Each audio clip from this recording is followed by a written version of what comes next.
हज़रत हकीम बिन हिज़ाम रज़ी अल्लाह ताला अन्हो का सवाल ना करने का अहद।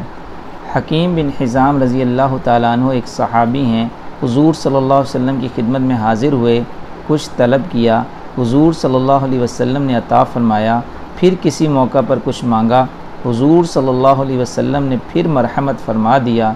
तीसरी दफ़ा फिर सवाल किया, हुज़ूर सल्लल्लाहु अलैहि वसल्लम ने अता फ़रमा दिया और ये इरशाद फरमाया कि हकीम, ये माल सब्ज़ बाग है, ज़ाहिर में बड़ी मीठी चीज़ है, मगर उसका दस्तूर ये है कि अगर ये दिल के इस्तिग़ना से मिले तो इसमें बरकत होती है, और अगर तमा और लालच से हासिल हो तो इसमें बरकत नहीं होती।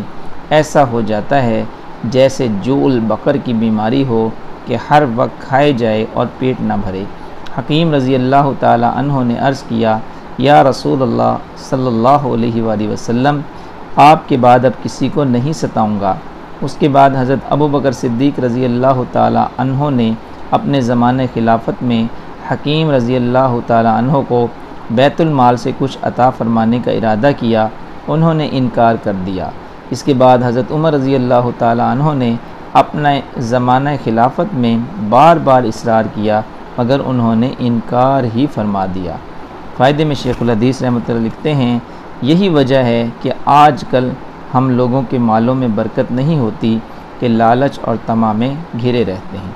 अल्लाह ताला से दुआ है जो कुछ पढ़ा और सुना अल्लाह ताला उसको अपनी बारगाह में कबूल व मंजूर फरमाए और हमें इस पर अमल करने की और दूसरों तक पहुँचाने की तौफ़ीक़ अता फरमाए। आमीन सुम्मा आमीन। जज़ाकुमुल्लाहु खैरा।